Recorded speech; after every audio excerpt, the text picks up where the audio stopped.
but it didn't at first seem like that. It was just 7 quick ones, and then we were like, huh, that was weird. I figured kids were in the streets behind us throwing fireworks. That's what I thought it was. And then maybe about 30 seconds later, we got about 20 of them. Pop, pop, pop, pop, pop, pop, pop, pop, pop.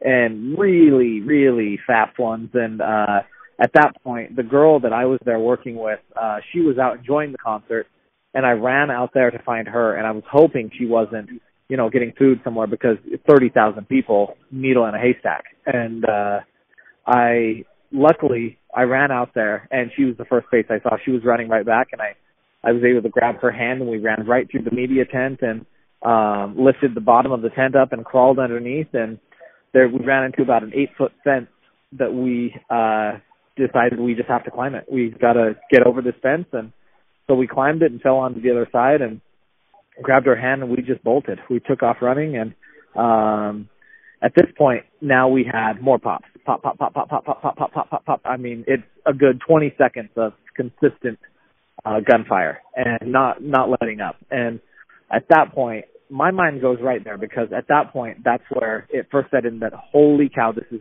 really happening, and we're in danger. And so the fence we jumped over, now pandemonium. 30,000 people are running, and they pushed the fence over.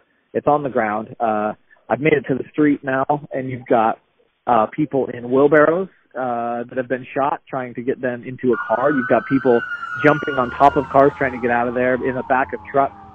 And I went into a panic. I had her with me. She was freaking out. She was crying, screaming. Everybody was. And I was able to, I found an Uber that was right there that had, 6 people in a Prius, and I shoved Cassie in. She was about sitting on the driver's lap. I jumped in on top of another guy that was sitting front seat, and then we threw a pregnant girl in the back seat and another girl in the back seat. I think we had about 10 in the Prius. And can I interrupt you a second? Did you see Sure. other people besides you getting shot or injured when this was happening? Oh, yeah.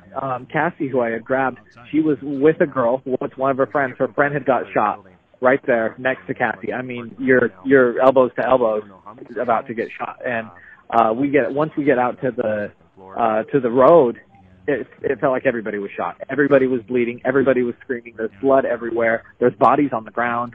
And you're not knowing what to do. Do you get out of there? Because at this point, nobody really knew that there was that he was in the 32nd floor. We thought, with all the gunfire and all the bodies and all the blood, there had to be 4 or 5 gunmen inside that outdoor venue. And so we didn't know when it starts pop, pop, pop, pop, pop, pop, pop, pop, pop. Again, another 20 or 30 seconds of consistent popping, and then we got in that Uber and we took off, and we ended up a block away it was a dead end, but it was Las Vegas helicopter tours.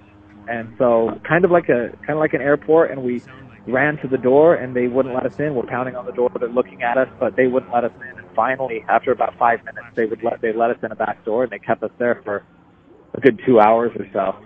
And, so when you looked at yourself when you got in there, did you have blood on yourself? I'm covered in blood.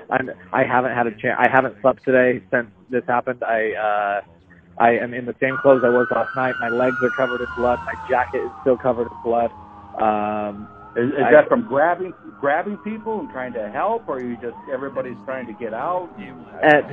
At this point, I couldn't tell if I was around somebody that was bleeding that close, or because there were people dropping like flies around us. I had thought it was kind of like a blood splatter from a shot just right next to us, because I mean everybody was dropping around us, and it's down my shoes, it's down my pants, my jacket. So there's a lot of blood on me. There's no blood on Cassie, luckily, and other people had blood. We got to the helicopter place. There was towels full of blood. I don't know who it was, but somebody was hurt. There was young, old, children in that place. It was you had everybody in there, everyone in a panic. Oh, so sorry. Well, I'm glad you guys made it out of there. You're gonna have to take care of yourself the next couple of days. Yeah, that's what I'm thinking. Maybe get some sleep if I'm able to, and change some clothes. So But I've got to hand it to Las Vegas Metro Police. They did a great job. They got us safe. They had us feeling safe, and I think they did a great job here on Las Vegas Boulevard. All right, Ted. Thanks for taking the time to talk to me and take care of yourself. Absolutely. Thank you, man.